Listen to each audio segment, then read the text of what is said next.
I was in the final stages of a terminal illness. I gave the last $200,000, the money I'd set aside for my own treatment, to my wife.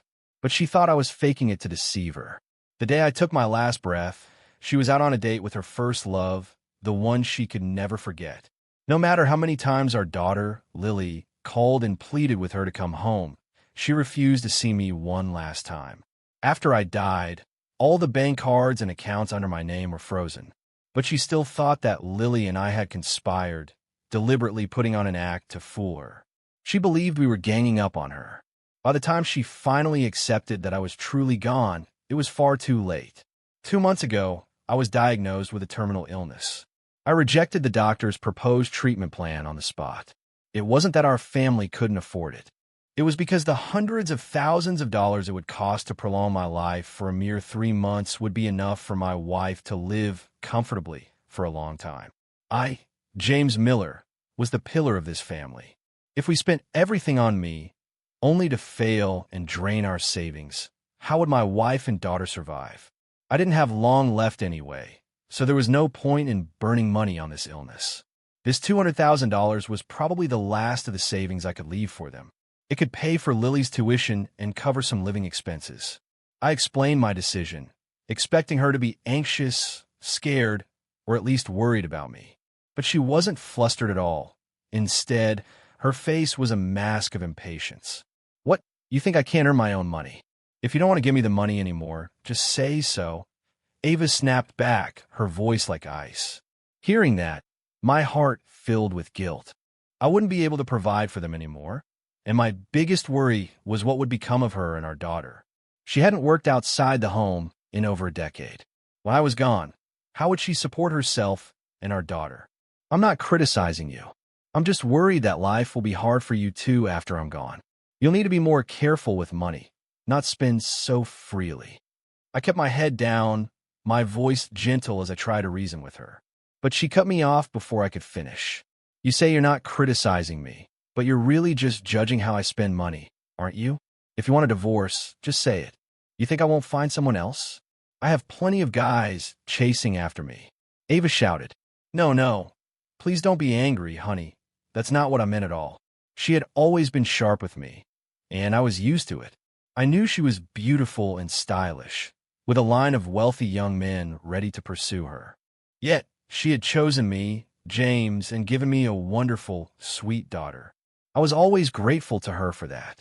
She was like a child who never quite grew up, prone to little tantrums. I always reminded myself to be patient with her, because in my heart, I believed a woman should be cherished and put on a pedestal. I couldn't fail her. Marrying you was the worst mistake of my life. She stuffed the debit card into her purse and ordered me around like I was her servant. I'm having some old college friends over for dinner tonight. I expect you to cook a full spread. Don't you dare embarrass me, you hear? All right, but I was so weak. It hurt just to roll over in bed, let alone spend hours in the kitchen. Cooking an entire feast for her friends felt like a death sentence. If you don't want to do it, then don't. Her voice was frigid. When my friends find out I'm married, such a useless loser, I'm the one who will be humiliated, not you. I'll do it. Please, don't be angry, honey. I would never let you be embarrassed. I managed a weak, forced smile, but Ava was unmoved.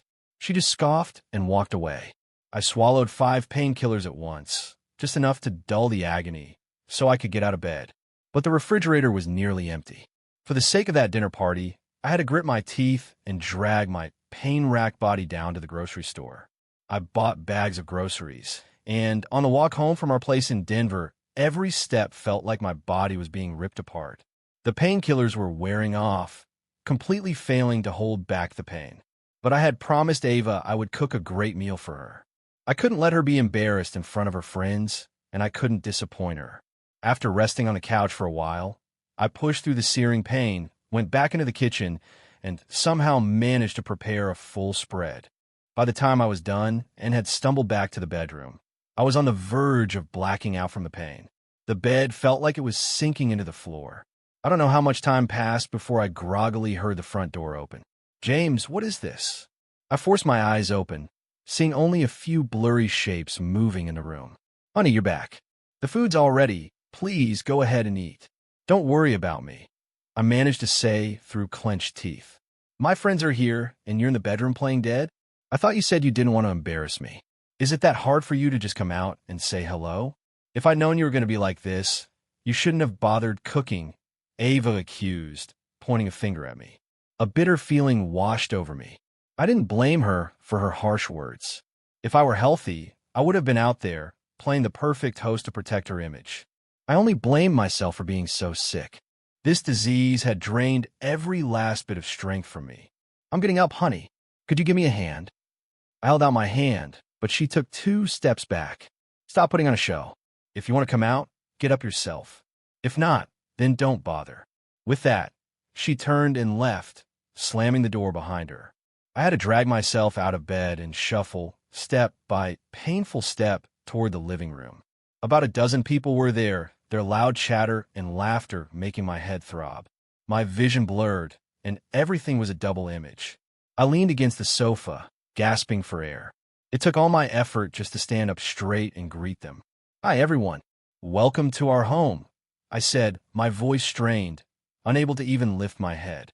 But instead of greeting, I was met with a chorus of jeers. Ava, is it your husband or your father? One of them sneered. So, this is why you didn't marry me. Ava, you're into the old man look. Oh, look at him. He looks like he's about to keel over. Another one laughed. Wow. Ava, no wonder you turned me down. I didn't realize you had a thing for grandpas. The room erupted in mocking laughter. I haven't been well lately. I've been sick, I managed to say, using the last of my energy. But they were all talking so loudly, I doubt anyone even heard me. Just then, Ava walked over and shoved me hard. If you didn't want to come out and say hi, you should have stayed in the room. What are you just standing there for? Go clean up the dining room. Do I have to do everything myself? You're so embarrassing. I slowly turned and, steadying myself against the wall, made my way to the dining area to clear the table and clean the kitchen. When I returned to the living room, it was much quieter. I looked over at the couch and saw 2 people wrapped in an embrace. It was Ava and her first love. Ava, we shouldn't, the man said. You've been single all these years. Haven't you been waiting for me? She whispered back. But this is your house, it's not right. What's there to be afraid of? Ava replied. That useless loser? What's he going to do? Don't worry, James can barely even stand up right now. I really can't. I've always cared about you, but not like this. In that moment, my heart felt like it had been crushed in a fist. She was with another man, in our home, holding him right in front of me. The ache in my chest was 1,000 times worse than the physical pain of my illness. Was this my fault? Was she this unhappy because I had become so useless and withdrawn? James, get back in the bedroom. I was standing frozen in the kitchen doorway when I heard Ava's impatient command. She was sitting on her first love's lap, her arms wrapped around his neck, pointing at me and ordering me to leave. I forced a smile that felt more painful than tears, my heart completely hollowed out. I leaned against the wall and shuffled back to the bedroom. When I looked in the mirror, I barely recognized myself. I wasn't even 40, but I looked like a man of 70.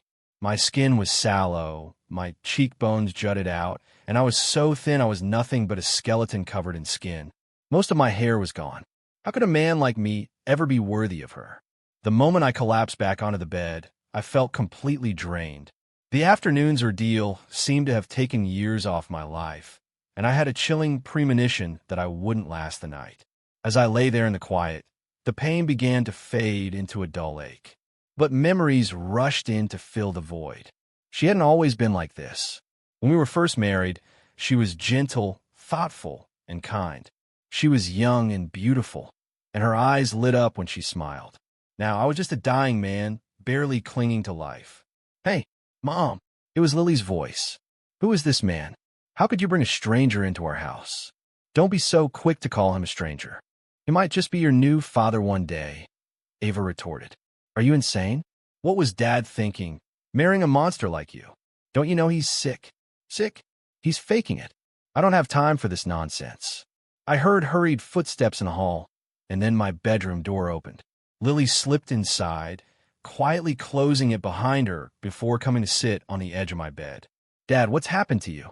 She hadn't seen me in 2 weeks, and the sight of my skeletal frame made her eyes well up with tears. Don't cry, sweetie. Everyone has to go sometime. No one lives forever. Just being able to see you one last time gives me peace. I felt weightless, as if I were floating.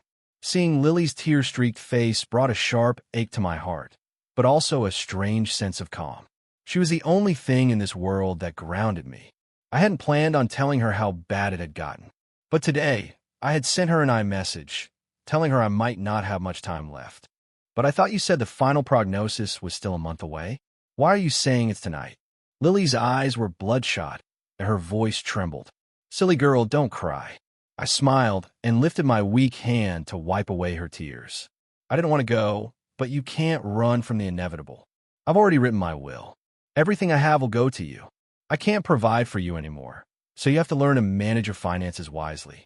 Don't be reckless. Your mother has a difficult temper, but you're a grown woman now. You're sensible. Try to be patient with her, and please take care of yourself, okay? I told her, my words coming in short, weak bursts. She nodded through her tears, which never stopped falling. As I kept talking, my voice grew fainter and fainter. Suddenly, Lily grabbed her phone and dialed 911. I died in the ambulance on the way to the hospital. My consciousness detached from my body, floating in the air above the ambulance. I looked down at the cold, lifeless shell that was no longer me. There was no more pain. I saw Lily draped over my body, sobbing uncontrollably. Silly girl, don't cry. I'm still here watching over you. I reached out to stroke her hair, but my hand passed right through her. In that instant, I understood with perfect clarity. I was dead. She would never see or hear me again. Following the instructions in my will, Lily arranged a small funeral. She called Ava. Dad's dead, Lily said into the phone, her voice cold as steel. He's been cremated, and we're about to bury the ashes. Are you really not coming to say goodbye? Playing dead for sympathy? He was always pulling stunts like that, and I see you've learned from him. You're too kind. I can't believe I gave birth to you, came Ava's furious voice from the other end. Ava, are you even human? Lily shot back, her voice tight with rage. Dad is dead, and you're still making snide remarks? He was diagnosed 2 months ago. Do you want me to send you a photo of the death certificate? Keep up the act. Make it a little more convincing, and maybe I'll actually believe you. The line went dead. That's psycho, Lily cursed, tossing her phone aside. She sank to the ground in front of my gravestone and began to sob. My heart ached, as if it were being torn apart. I had hoped she would at least come to say a final goodbye, but she just thought it was another one of my tricks. Even when I was alive, I knew she was never a good mother to Lily. That's why I left everything to our daughter in my will. My gut told me it was the right thing to do. Sweetie, don't cry. You have to be strong now. I knelt beside her, trying to pat her shoulder comfortingly, but she felt nothing. But then, as if she felt something, she slowly got to her feet. Her slender shoulders were trembling, but there was a new resilience in her posture. Dad, you can rest now. I'll take care of myself. Ava didn't appreciate you, and one day, she'll regret it. Seeing the determination in her eyes, I knew that from this day forward, she was on her own. With me gone and a mother like Ava, she would have to learn to carry the world on her shoulders. My girl, I don't want to leave you either, but I'll always be watching over you. With my will in hand, Lily went and processed all the legal paperwork for the inheritance. The house in Denver I'd bought before the marriage was now hers alone. My savings, the critical illness payout from my job, and a life insurance policy were all transferred into her name. She knew Ava's habits all too well. Money flowed through her fingers like water. So, the moment the estate was settled, Lily closed every single one of my bank accounts. The house was empty when she got home. She didn't turn on the lights, just sat alone in the dark living room, hugging her knees and crying silently for a long, long time. I stayed right there with her, a silent guardian in the shadows. I don't know how long she sat there, but eventually she wiped her eyes, picked up her phone, and called Ava. Mom, I'm home, Lily said, her voice surprisingly calm. I need to talk to you. Can you come over? Huh. Funny, I was just about to say the same thing to you. Ava's voice replied, dripping with ice. Half an hour later, the front door opened, and she walked in, perfectly dressed and wearing high heels. She flipped on the lights the moment she stepped inside. Seeing Lily sitting alone on the couch, she strode over and sat down across from her. "What are you doing sitting in the dark like a ghost? Trying to give me a heart attack? You'd like that, wouldn't you?" To my surprise, Lily didn't lose her temper. She just slowly lifted her head and said quietly, "Dad's gone. From now on, it's just the two of us in this house." "Oh, please, spare me the drama," Ava scoffed. "I have one question for you. I tried to buy something today, and my card was declined. The bank said the account was closed." "What the hell is going on?" she demanded, her face a thundercloud. "Dad is dead," Lily stated flatly. "The bank closed his accounts. Is that a problem? I am now his sole legal heir. If you ever want a single penny from me, you can go to his grave and apologize first." Lily finally met her gaze, her voice chillingly calm. In that moment, I realized she had truly grown up. Her steady tone and unwavering eyes reminded me of myself years ago. I felt a pang of both pride and sorrow. When I was alive, I could at least act as a buffer between them. Now that I was gone, I had no idea if they could ever coexist peacefully. "James!" Ava shrieked, slamming her hand on the coffee table as she shot to her feet. She stormed through the house, searching every room, but of course, she found nothing. She returned to the living room, fuming. "Where's your father? Tell him to get out here. He can't just cancel my cards. I want an explanation," she screamed at Lily. Lily frowned, clearly exasperated, but she kept her composure. "I already told you. Dad is dead. Here's the death certificate. You can see for yourself." She pulled the document from her purse and held it out. Lily slapped the certificate down on the coffee table. Ava glanced at it for a second before snatching it up, ripping it into tiny pieces, and throwing them in Lily's face. "You two are so pathetic you'd forge a death certificate just to hide money from me? If you don't want to give me money, just say it. You don't have to put on this ridiculous show. You think if you won't give me money, no one will? That's hilarious. And you, my own daughter, I carried you for 9 months. How could you team up with your father to lie to me like this? Have you no conscience?" Lily's shoulders shook with rage. She couldn't believe this woman was her mother. I could see it in her eyes. She was completely done with her mother. "You tell your father that if he doesn't give me money, I'm divorcing him," Ava said, her voice flat and cold. "His legal status is deceased. You're free to remarry whenever you like. And from this day forward, you are no longer my mother. Don't come looking for me to take care of you when you're old and sick. You ungrateful little brat." Ava shot to her feet and swung her hand back to slap her. I instinctively reached out to stop her, but my hand passed right through her arm. The sharp crack echoed in the room. A bright red handprint bloomed on Lily's cheek. That slap shattered the last shred of love Lily had for her mother, and it sent a searing pain through my own heart. How could she be so cruel? I was really dead. Why couldn't she just believe it? "This is my house now," Lily said, her voice devoid of emotion. "Please leave. Your house? Without me, you wouldn't even exist. And now you're going to disown me and kick me out of my own home? Go on. Ask James if he'd dare to do that. So you two did plan this together to get rid of me. Fine. Just fine. I'm leaving now. And don't you dare come begging for me to come back." Ava grabbed her purse and stormed out, slamming the door so hard the walls shook. This time, Lily didn't cry. She just stared up at the ceiling, her expression terrifyingly resolute. "You see, Dad?" she whispered to the empty room. "She feels nothing. She never cared if you lived or died. I'm never giving her another penny. Don't blame me for being cruel. Silly girl, how could I ever blame you?" I murmured, though she couldn't hear. "This is all my fault."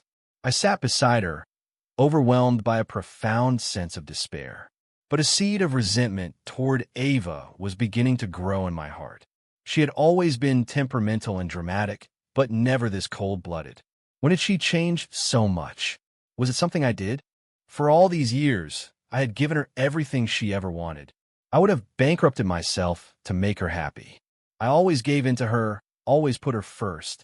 And in return, I got this soul-crushing cruelty. Lily took a few days off from school. She had a feeling something was very wrong with her mother's behavior, so she quietly hired a private investigator. It didn't take long to get the report. For the past several days, Ava had been spending all her time with a man named Ethan Hayes. The investigator even had records of them checking into a hotel every single day. Ethan, that was her first love, the one she could never forget. She'd mentioned his name enough times around the house that Lily recognized it. But Lily never imagined that just days after my death, her mother would be so eager to reconnect with him. My husband cut me off recently. Ava cooed, nestled in Ethan's arms. I'm so broke, I can't even afford to get us a room. What are we going to do? Her expression was one of soft, loving dependence. So that's where all her tenderness had gone. She'd been saving it for him. Don't worry, I have money, Ethan murmured, holding her close. I'll take care of you. I don't want to be with him anymore. If I divorce him, will you marry me? Ava asked, looking up at Ethan. A flicker of panic crossed his eyes, but he quickly masked it, pulling her closer. I've been single all these years, just waiting for you. But I'm in my 30s now. I'm not young anymore, Ava said, her face falling. Even if you were 50 or 60, Ethan said with heartfelt sincerity, in my eyes, you'll always be the most beautiful woman in the world. You're so good to me. That man and his daughter have been ganging up on me lately. I don't think I can stay in that house anymore, she said, her eyes welling up with tears. Don't cry, baby, Ethan said, his face a mask of concern. I'm here now. No one will ever hurt you again. How could they bully someone as sweet and kind as you? You're the only one who's ever been good to me. Oh, Ethan, I'll love you forever. And I'll always love you. A few moments later, Ethan's phone rang. He got up and started getting dressed. Something's come up at work. There's a project I have to go handle in person. I don't think I can stay with you tonight, he said, leaning down to kiss Ava's forehead. But I want you to stay with me tonight, she pouted. I have to go make money, honey. How else am I going to take care of you? He reasoned. Okay, fine. So my spirit followed Ethan. I watched him take a cab back to a rundown old apartment building across town. The moment he walked through the door, a woman came out to meet him. Where have you been the last few nights? You keep saying you're busy with work, but are you really? Our son is sick. Did you even know that? I'm so sorry, Ethan said, looking pained. My boss has been breathing down my neck, making me work overtime every day. He's talking about promoting me to manager. What's more important, your job or your son? She demanded.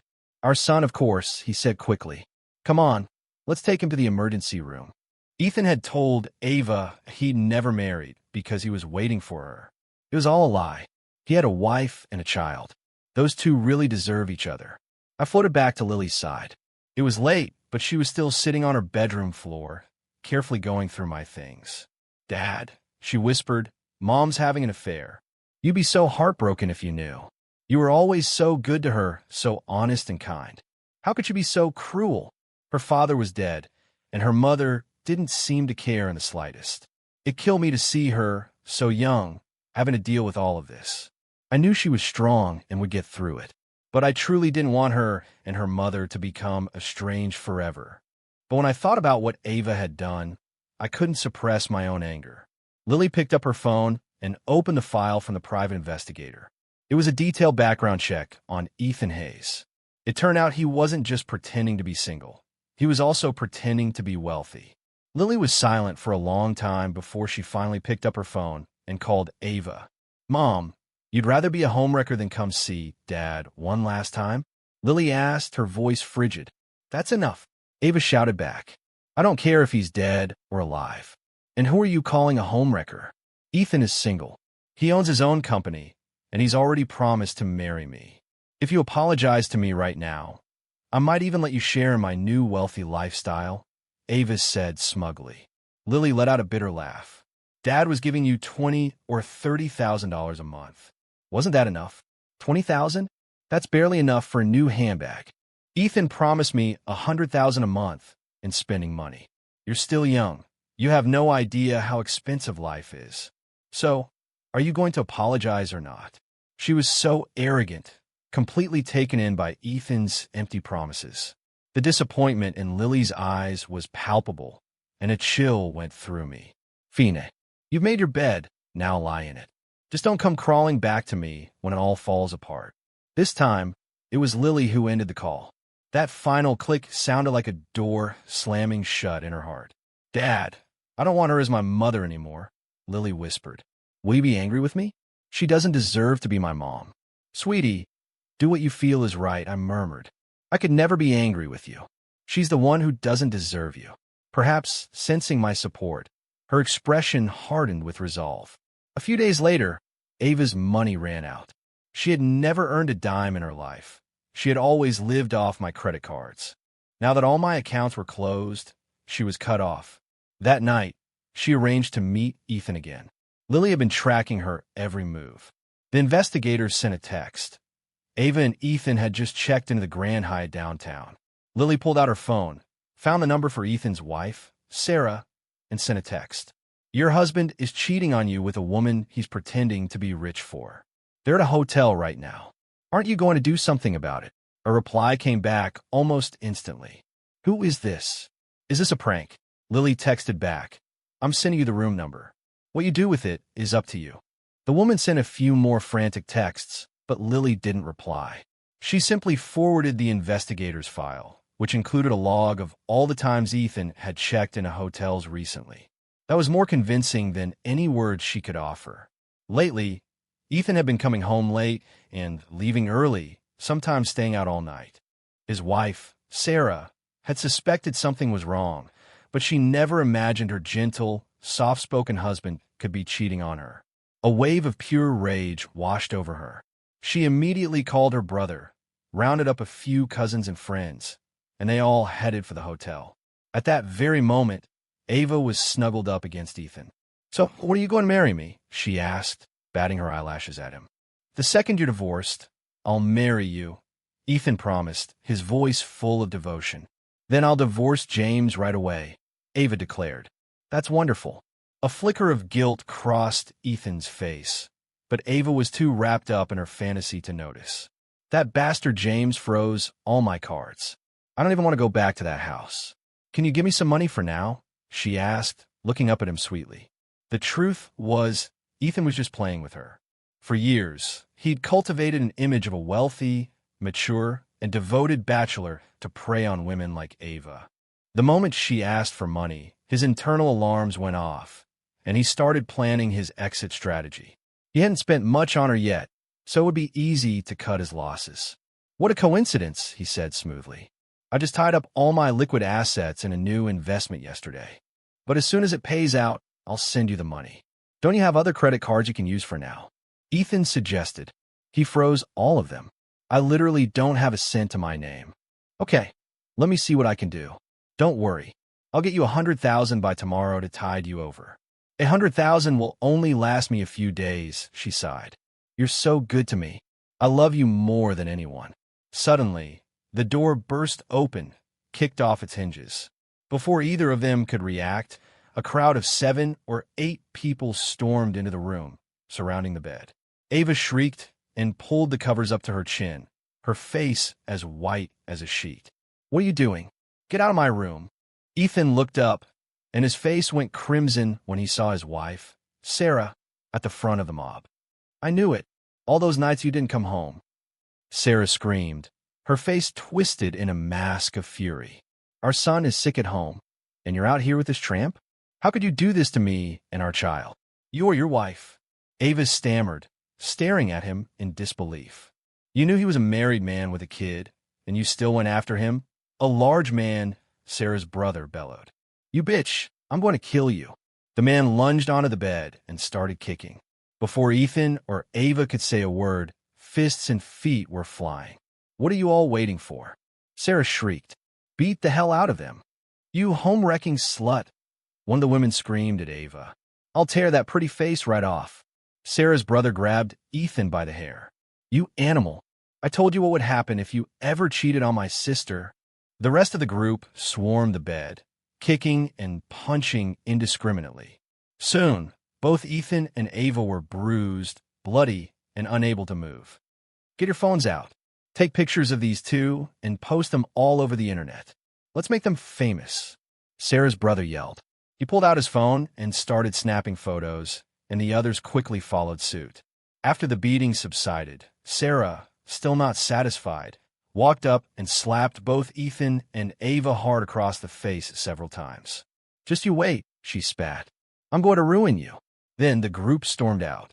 The room fell silent. Ava was huddled in a corner, shaking, her eyes vacant. Her beautiful dream of marrying a wealthy man had been utterly destroyed. "I'm sorry," Ethan whispered weakly. The sound of his voice snapped Ava out of her stupor, and all her shock turned into white-hot rage. She scrambled to her feet, grabbed a heavy glass ashtray from the nightstand, and lunged at him. "You liar! You lied to me!" she screamed. "I'll kill you!" She brought the ashtray down hard on his head. He stared at her, stunned, as she raised it and smashed it against his skull again and again. After a few blows, Ethan's shock turned to fury. He was a man, after all, and much stronger than her. He shoved Ava to the floor, pinned her down, and began slapping her viciously across the face. "You bitch, you dare hit me," he roared. "If you hadn't thrown yourself at me, none of this would have happened. My wife, her whole family, they all know. Everything I've worked for is ruined. This is all your fault. You worthless slut. You want to marry rich? Keep dreaming. Go to hell. I'll kill you." His true, ugly nature was on full display, his face a mask of rage. Ava was already battered and bruised, and now Ethan was beating her with all his strength. He wrenched the ashtray from her grasp and began smashing it against her head over and over. After 5 or 6 blows, Ava went limp, but Ethan didn't stop. He felt his life was ruined, and he was taking all of his rage out on her. I watched as he beat her into unconsciousness, and I felt nothing. No pity, no sorrow. She had brought this on herself. The noise from her room was so loud that it drew a crowd in the hallway. Soon, hotel security burst in, pulled Ethan off of her, and called the police and an ambulance. Ethan was arrested, and Ava was carried out on a stretcher. Thanks to the paramedics, she survived, but she was severely injured. She had over 200 stitches in her head, and a long, jagged scar now ran from her forehead to her chin. Her once beautiful face was ruined forever. Ethan had been so brutal that he not only disfigured her, but also given her a severe concussion. He was charged with felony assault and was facing serious prison time. His wife filed for divorce immediately. His life was over. Someone in the crowd had filmed the entire incident and posted it online. The video went viral on Reddit and Twitter. Soon, internet sleuths had identified both of them and doxed them, posting all their personal information online. While Ava was still recovering in the hospital, a few clout-chasing TikTok streamers showed up to film her. "Check it out, guys, it's her. The woman from that viral video. The one who got caught cheating and then got her face smashed in by her lover. I just talked to a nurse. She has over 200 stitches in her face alone. Let me zoom in for you guys. Look at that face. It's a total wreck. Talk about instant karma." Ava lay alone in her hospital bed, surviving on an 4 drip. After a few days, her condition stabilized. She thought of Lily and, with a trembling hand, dialed her number. "Sweetie, it's Mom," she sobbed into the phone. "I was wrong. I want to come home. Can you and your father please forgive me?" This time, she truly sounded like she meant it. Lily could tell it wasn't an act, but it didn't matter. Lily was done forgiving her. She had given her mother so many chances, and for what? You think saying you're sorry just magically fixes everything? Lily's voice was glacial. "I'm still in the hospital. I have over 200 stitches in my face. If you won't come, can you at least ask your father to visit me? I've been calling him, but he won't pick up," Ava begged. But Lily was not soft-hearted like me. "You got what you deserved," she said. "The only tragedy here is that you're still alive. Let me be perfectly clear. I will never, ever forgive you. Not in this lifetime. I'm your mother. How can you be so cruel?" Ava wept. Lily scoffed, her voice devoid of pity. "Dad was dying, and you made him go out to buy groceries and cook a feast just so you could impress your friends. You worked him to death. You killed him. You want my forgiveness? Fine. Bring my dad back to me alive." With that, Lily hung up the phone. Ava stared at the blank screen of her phone as it slipped from her hand. She lay there in a daze for a long time before suddenly struggling to her feet. Ignoring the doctor's orders, she checked herself out of the hospital. She hailed a cab and stumbled back to our house. It was empty. She searched every room, only to realize that Lily had already packed up and removed all of my things. She called relatives and friends, asking about me, until finally the truth sank in. James was really dead. Then she saw it, lying on the coffee table, my death certificate. She picked it up. The date of death was the night of her party, the night she had refused to come home. The tears finally came, and she collapsed to the floor in the middle of the living room, sobbing. That afternoon, she found my grave and fell to her knees before the headstone. James, I see it now. You were the only one who ever truly loved me. How could I have been so stupid? I threw away a good man like you for nothing. I'm so sorry. It was all my fault. I was a fool. But now it's too late to fix anything. If you can hear me, wherever you are, can you please forgive me? James, I'm so sorry. Just then, a cold voice cut through the air behind her. Dad will never forgive you. Even if you were dead, he wouldn't forgive you. It was Lily. Sweetie, please forgive me. Ava pleaded, grabbing onto Lily's legs. I know I was wrong. Please, just give me one more chance. For your father's sake, I'm begging you. Lily looked at her with disgust and shoved her away. Who sat by my bed when I was sick? Who carried me to the hospital in the middle of the night? Who bought my school supplies and came to my parent-teacher conferences?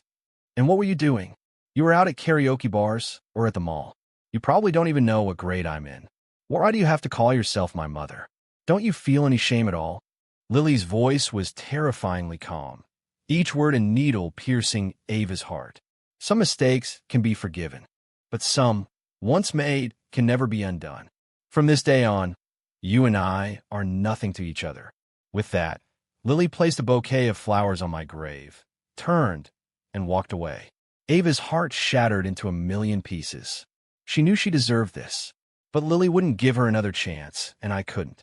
What good did it do to know you were wrong when it was too late to fix it? She wandered the streets of Denver like a ghost. The hideous scar on her face drew stares from everyone she passed. What happened to her? People would whisper. Look at that scar. She has pretty features, but that scar is terrifying. She's stumbling all over the place. Better stay away. Hey, wait. Isn't that the woman from that viral video? Ah, you're right, it is her. Their whispers followed her everywhere, each one a new stab to the heart. She had destroyed her own life, and she had trampled on the one person who had ever truly loved her. How could she go on living like this? She walked to the Spear Boulevard Bridge, looked down at the churning water of the South Platte River below, climbed over the railing, and let go. A few days later, her body was found downstream. Lily didn't want to go, but in the end, she did her duty, claimed her mother's body, and arranged a small, simple funeral. The scandal involving Ava and Ethan had become the talk of the town, and Lily was caught in the fallout. When she returned to school, she was met with whispers and pointing fingers everywhere she went. The school counselors saw she was struggling and, worried she might not be able to handle the stress, came up with a solution. They contacted a partner school in another state and arranged for her to transfer. With the school's help, Lily successfully moved to another city to study and live. She had a resilient spirit and quickly emerged from the shadow of her past. She settled into her new school and made a new group of friends. Watching her grow happier and more cheerful with each passing day, what little was left of my lingering spirit slowly began to fade away. This is not a simple tragedy, but a mirror reflecting the silence of love and the loss of self. At the story's core are two forms of misguided love. James's love was silent and without boundaries. He believed sacrifice was everything, but in doing so, he pushed Ava into an abyss of entitlement. Ava, in turn, was lost in a fantasy of her own making, refusing to listen or believe until she was consumed by her own stubbornness. Their fate is a stark warning. Communication is the lifeblood of any relationship. When one partner only gives and the other only takes, love loses its balance, leading to erosion and ruin. Lily's growth is the most painful lesson to rise from these ashes. She shows us that even when trapped in an emotional quagmire, we always have the power to choose clarity and set boundaries. May this story prompt us to ask ourselves, in love, do we choose to be clear-eyed communicators or silent martyrs? For healthy love is not built on endless concessions, but on the foundation of truly seeing and respecting one another. A true connection begins with understanding, not one-sided depletion.